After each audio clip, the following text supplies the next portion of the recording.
नमस्कार, आप देख रहे हैं न्यूज 18। मैं हूं आपके साथ मेनका चौधरी और इस खबर में शुरुआत करते हैं सीएम योगी आदित्यनाथ के उन आदेशों के साथ जिनमें उन्होंने मिशन रोजगार के तहत भर्ती बोर्ड आयोगों के अध्यक्षों के साथ एक बैठक की और कहा कि जल्द से जल्द जो खाली पद हैं उन्हें भरा जाए।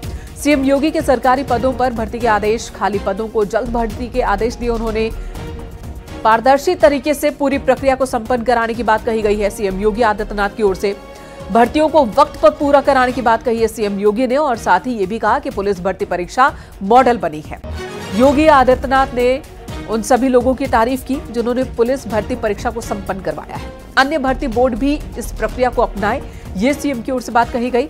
आरक्षण के नियमों का पालन किया जाए, ये भी सीएम ने कहा है।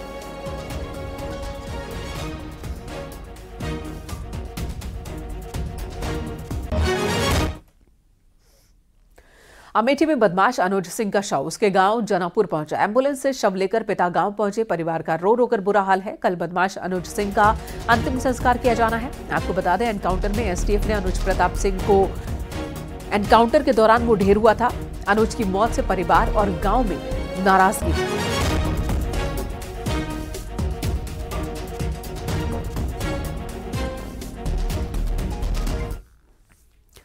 कासगंज से खबर, जहां दो पक्षों में खूनी संघर्ष हुआ है। राशन की दुकान के चुनाव के दौरान जमकर लाठियां चली।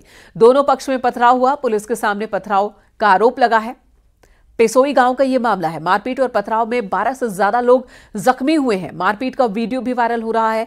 पुलिस ने सैकड़ों की संख्या में अज्ञात के खिलाफ केस दर्ज किया है।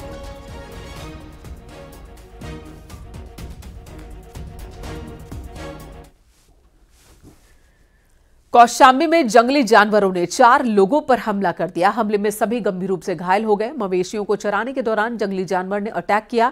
सभी को इलाज के लिए अस्पताल में भर्ती करवाया गया। घटना लोही नगर के पास की है। जंगली जानवर को लेकर गांव वालों में दहशत है।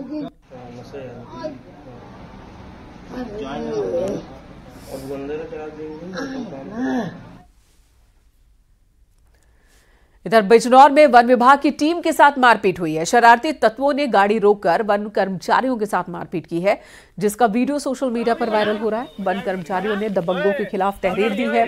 पुलिस मामले की जांच में जुटी है। ये मामला नसीरी गांव का है।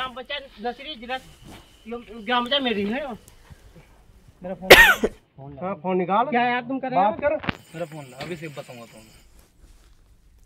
खबर अमेठी से, जहां तालाब में 2 दिन पहले एक लड़के का शव मिला था। सूचना के बाद पुलिस और फायर ब्रिगेड की टीम मौके पर पहुंची। शव को तलाशा जा रहा है, लेकिन शव का पता अब तक नहीं चल सका है। आज पुलिस की सूचना पर एसडीआरएफ की टीम पहुंची है। काफी मशक्कत के बाद शव को निकाला गया और पोस्टमार्टम के लिए भेजा गया। फिलहाल लड़के की शिनाख्त नहीं हो पाई है। शव की शिनाख्त करवाने की कोशिश हो रही है। गौरीगंज थाना क्षेत्र का मामला है। रात की लगभग 9 बजे के है।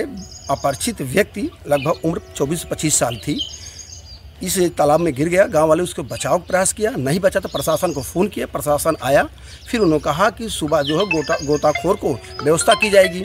फिर मैं 8:30 बजे आया तो एसओ साहब से बात किया। एसओ साहब ने कहा गोताखोर की व्यवस्था की जा रही है। बुलंदशहर में बिजली कटौती को लेकर सैकड़ों की संख्या में लोग सड़कों पर उतर आए और बिजली घर के सामने इन्होंने प्रदर्शन किया। बताया जा रहा कि बीते 10 दिन से बिजली सप्लाई नहीं हुई है। गांव वाले परेशान हैं। मामला अहमदगढ़ क्षेत्र का है। लोगों का कहना है कि जब तक बिजली सप्लाई नहीं होती है तब तक वो धरने पर बैठे रहेंगे।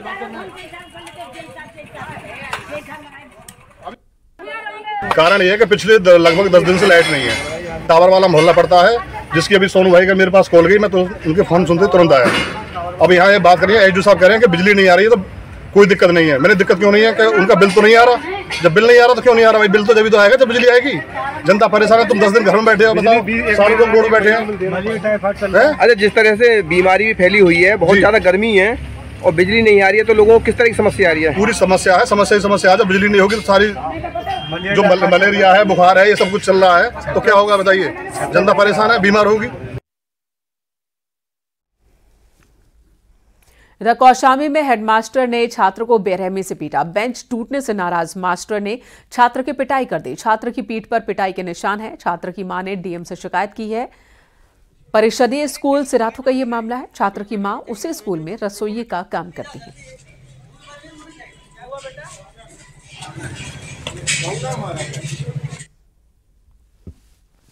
हमीरपुर में एक चौंकाने वाला मामला सामने आया। कानपुर के एक परिवार की चलती कार में हत्या की कोशिश की गई है, जिसमें एक महिला की मौत हो गई और उसका पति कार से कूदकर किसी तरह बच पाया।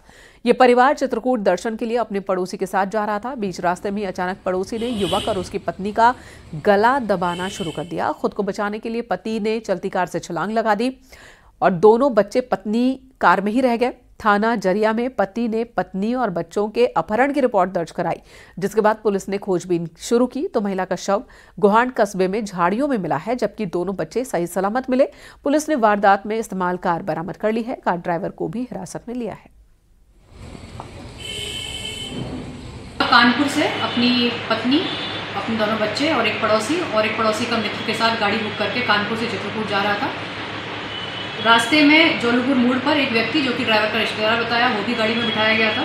फिर जब यह लोग हमीरपुर में थाना जरिया क्षेत्र में पहुंचे थे तो वादी का गला दबाने का प्रयास किया गया, जिससे वह बचकर कूदकर गाड़ी से बाहर उतर गया था और इसके बेटे को भी, वादी के बेटे को भी वो लोग थाना जरिया क्षेत्र में छोड़ गए थे। तहरीर के आधार पर तत्काल मुकदमा पंजीकृत कर टीम्स एक्टिवेट कर दी गई थी। मेरठ में साइबर फ्रॉड का एक मामला सामने आया। रिटायर्ड बैंक कर्मचारी को मनी लॉन्ड्रिंग में फंसाने की बात कहकर डिजिटल अरेस्ट किया गया। फिर 1,73,00,000 की ठगी की गई। 4 दिन तक डिजिटल अरेस्ट का सिलसिला चलता रहा। 4 खातों में ठगी की रकम को ट्रांसफर करवाया गया। लेकिन जब मेरठ पुलिस को इस मामले की जानकारी मिली तो मेरठ पुलिस ने आरोपियों के चारों खाते फ्रीज किए और रुपए वापस दिलवा दिए हैं। कवायद जारी है। फिलहाल मामला थाना सिविल लाइन क्षेत्र के साकेत इलाके का है।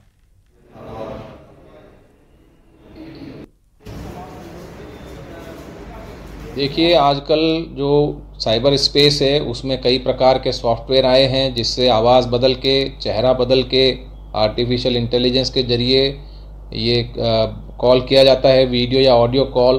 और इस पर जो लोग हैं वो भ्रम में आ जाते हैं और घबराहट में वो अपने पैसे दूसरे अकाउंट में, आरोपी के अकाउंट में ट्रांसफ़र कर देते हैं।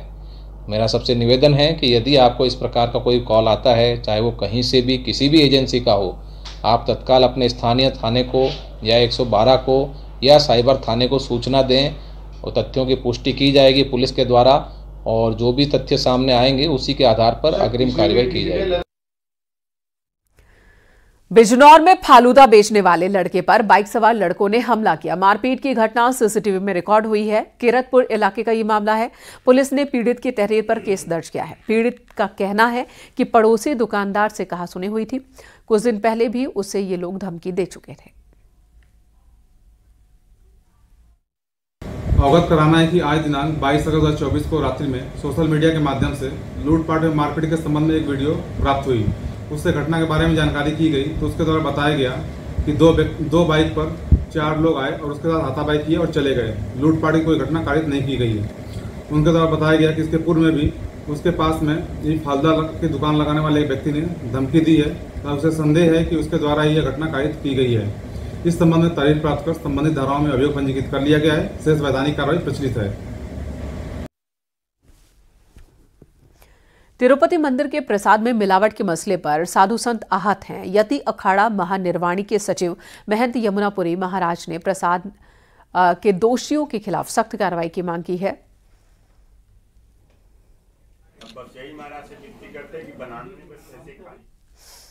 ये तिरुपति बालाजी का विषय आया है और प्रसाद में इस तरीके सा मिक्स और जो अखाद्य वस्तुएं हैं जो हमारे हिंदू सनातन धर्म में बिल्कुल वर्जित मानी जाती हैं, तो ये बहुत ही बड़ा कुकृत्य है और इन लोगों के ऊपर सख्त से सख्त कार्रवाई होनी चाहिए। दूसरा ये है कि जो जितने भी बड़े मंदिर हैं उन सब के जो मंदिर संचालन, जो संत महात्मा जो भी हैं, पुजारी हैं वहाँ के, वो अपने स्तर पे जो उनको संभव हो ताकि श्रद्धालुओं को शुद्ध रूप से प्रसाद मिले, इसका हम भी समर्थन करते हैं और हम लोग भी इस चीज़ को ध्यान रखना चाहिए कि कहाँ से प्रसाद आ रहा है, कैसे नहीं है। प्रतापगढ़ से खबर, बच्चों से भरी अनफिट स्कूल बस को एआरटीओ ने पकड़ा। स्कूल बस को कब्जे में लेकर ऑफिस पहुंचे। इस दौरान बस धूप में खड़ी रही और बस के अंदर बच्चे और टीचर्स परेशान होते रहे। बस जेटीएस स्कूल की है। वहीं मौके पर पहुंचे अभिभावकों ने हंगामा किया और एआरटीओ पर कार्रवाई की मांग की है। जिसमें बच्चे बैठे थे तो उन्होंने बस लेके आरटीओ ऑफिस आ गए और हमको सूचना दी कि आप दूसरी बस भेजिए जिससे कि बच्चे सकुशल अपने घर जा सकें। तो हमने उनसे कहा भी कि थोड़ी देर लग सकती है सर, बस मेरी कहीं दूसरे रूट पे है। तो दूसरी बस उन्होंने कहा ठीक है, मैं अपनी गाड़ी से बच्चों को छुड़वा रहा हूँ, जो बच्चे नहीं गए रहेंगे आप उनको छुड़वा दीजिए तब तक, क्योंकि उनकी गाड़ी छोटी थी।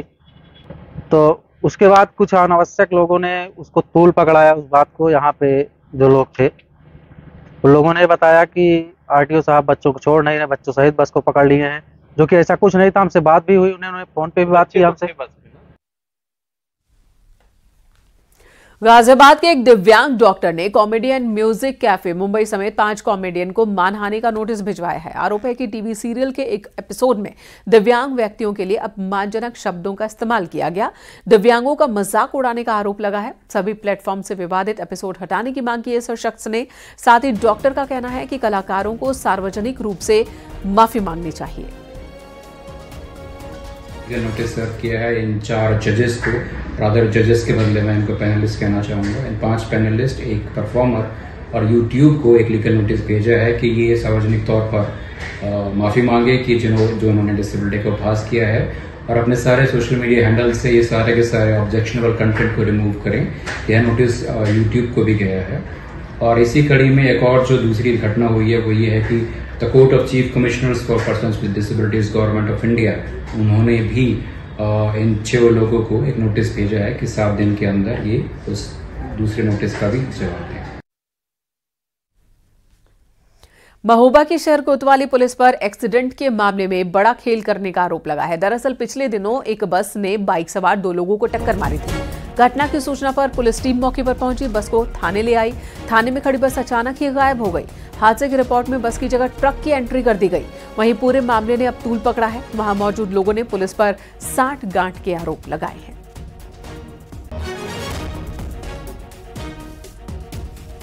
शाम टाइम किसका एक्सीडेंट? बस से और मोटरसाइकिल से हुआ था, तो घायल हो गए थे 2 लोग। अच्छा, फिर तो बस को यहाँ पे टीआई साहब मौके पर थे, तो उन्होंने टीआई साहब ने बस को कब्जा में लेकर उसको थाने चौकी ले गए और घायल लोग को अस्पताल में भर्ती कराया। मुजफ्फरनगर में एक शख्स को छत से फेंक दिया गया। छत से फेंकने की वारदात सीसीटीवी में रिकॉर्ड हुई है और इस बीच 2 लोग उसी बिल्डिंग से निकले और स्कूटी पर सवार होकर चले गए। मामला नगर कोतवाली इलाके का है।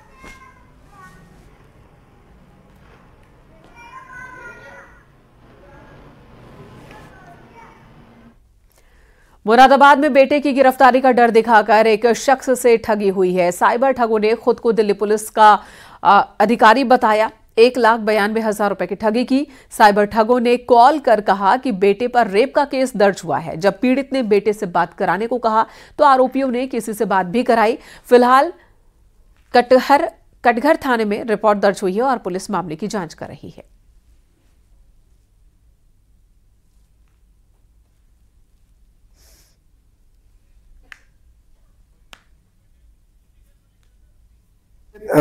थाना कटघर में डिजिटल अरेस्ट, जो एक तरह का साइबर क्राइम आजकल बहुत प्रचलित हो गया है, उसी का एक मुकदमा परसों पंजीकृत हुआ है, जिसमें थाना नागफनी क्षेत्र के एक निवासी हैं। उन्होंने आकर के थाने पर बताया कि उनके एक पुत्र को कुछ पुलिस वालों ने, जो अपने आप को दिल्ली से बता रहे थे, उन्होंने बताया कि उन्होंने अरेस्ट कर लिया है और उनके साथ मारपीट की जा रही है और उसी के नाम पे कई बार में कुल लगभग 1,92,000 रुपये उनसे ट्रांसफर करा लिए गए। अगली खबर गाजीपुर से, जहां पुलिस ने गौ तस्कर आरिफ खां की 15 लाख की संपत्ति कुर्क की। गैंगस्टर एक्ट के तहत पुलिस ने कार्रवाई की है। पुलिस ने मोहम्मदाबाद तहसील क्षेत्र के चक हुसैनी में कुर्की वाली कार्रवाई की। एक यूपी गैंगस्टर एक्ट की संबंधित अभियुक्त मुमताज और आरिफ खान पुत्र भोलू खान निवासी ग्राम नौनहरा, थाना नौनहरा, जनपद गाजीपुर के विरुद्ध धारा 14(1) गैंगस्टर एक्ट की कार्रवाई के क्रम में उसके द्वारा संपत्ति आपराधिक क्रियाकलापों से अर्जित अचल संपत्ति 12.5 धोर प्रकाश में आई, जो आराजी नंबर 91 मौजा चक हुसैनी, परगना मोहम्मदाबाद में स्थित है। जिसे आज दिनांक 23/9/24 को श्रीमान जिला मजिस्ट्रेट गाजीपुर के आदेश के क्रम में कुर्क किया गया। आगरा पुलिस ने चोरों के एक ऐसे गैंग का खुलासा किया है जो घरों से गैस के सिलेंडर चोरी करता था। थाना डोकी पुलिस को कई दिनों से सिलेंडर चोरी करने वाले चोरों की तलाश थी। शातिर चोर दिलीप आज फिर गांव में एक घर में घुसा था सिलेंडर की चोरी करने। तभी गांव वालों ने उसे पकड़ लिया, फिर पुलिस के हवाले कर दिया। चोर की निशानदेही पर 69 गैस सिलेंडर बरामद किए गए हैं।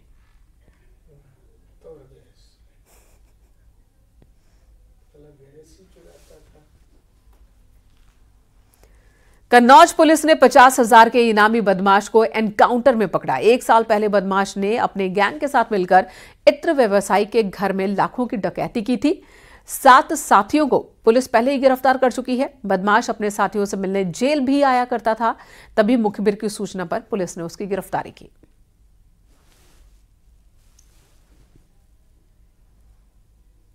मूवमेंट की सूचना प्राप्त हुई थी कि यह जो इसके अन्य साथी जो जेल में बंद है उनसे मिलने के संबंध में यहाँ पे आया हुआ है।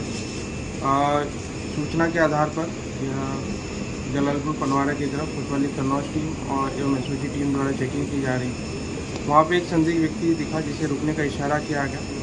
न रुकते हुए इसने पुलिस टीम पर फायर किया। आत्मरक्षा पुलिस फायरिंग में इसके पैर में गोली लगी है।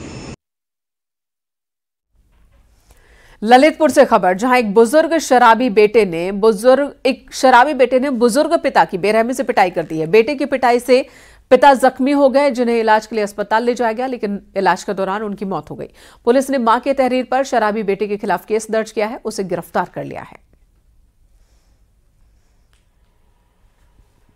दिनांक 22/9/2024 की रात्रि को थाना जखौरा जनपद ललितपुर अंतर्गत ग्राम तिलहरी में पुत्र अर्जुन सिंह उर्फ गजेंद्र सिंह द्वारा अपने पिता श्री संतोष राजा के साथ शराब के नशे में मारपीट की गई थी।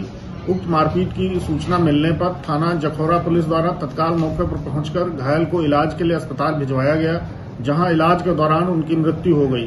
प्रकरण के संबंध में थाने पर सुसंगत धाराओं में अभियोग पंजीकृत कर आरोपी पुत्र को गिरफ्तार कर लिया गया है। अभियोग में अन्य विधिक कार्रवाई प्रचलित है। ग्रेटर नोएडा से बड़ी खबर, बन रही बिल्डिंग की शटरिंग गिरी, हादसे में 2 मजदूरों की मौत हो गई। दनकौर का रहने वाला मजदूर जख्मी हो गया। सूरजपुर थाना क्षेत्र की यह घटना है।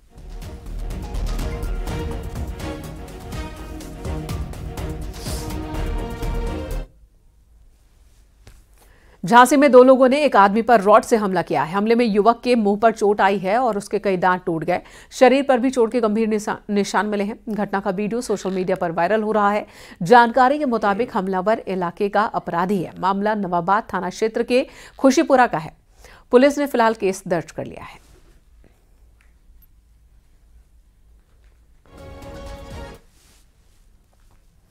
खबर झांसी से, जहां एक बार फिर झांसी कानपुर नेशनल हाईवे पर तेज रफ्तार का प्रकोप दिखा। झांसी कानपुर नेशनल हाईवे पर सवारियों से भरा एक ऑटो बेकाबू हो गया और खाई में पलट गया। ऑटो के पलटने से ऑटो में सवार लोग जख्मी हो गए, जिन्हें अस्पताल ले जाया गया।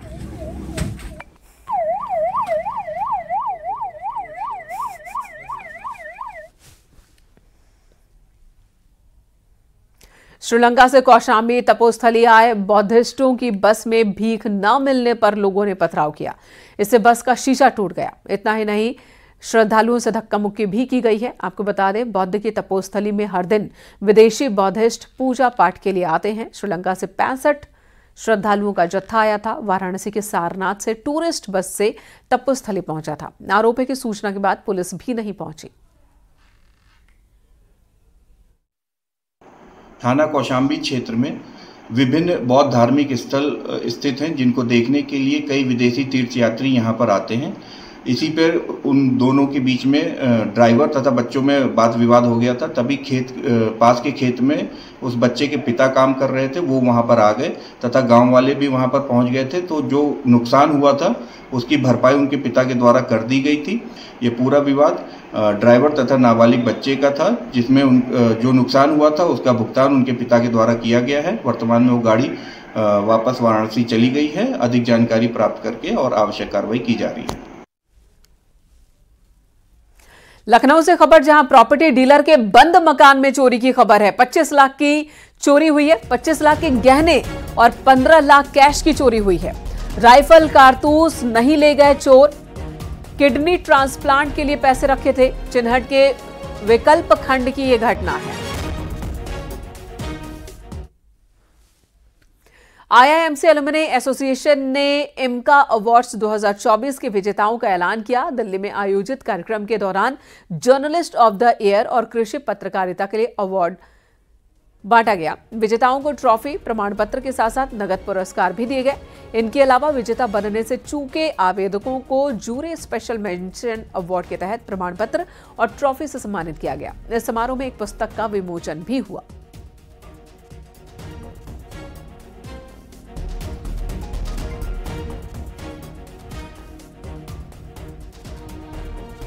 तो दिल्ली में कार्यक्रम का आयोजन हुआ, जहां पर आईआईएमसी से पास आउट उन पत्रकारों ने जिन्होंने अपने अपने क्षेत्र में हासिल किया है एक स्थान, एक मुकाम, अलग अलग पत्रकारों को सम्मानित किया गया है। तस्वीरों में आप देख रहे हैं दिल्ली में कार्यक्रम का आयोजन हुआ था। जर्नलिस्ट ऑफ द ईयर और कृषि पत्रकारिता के लिए अवार्ड वितरित किए गए।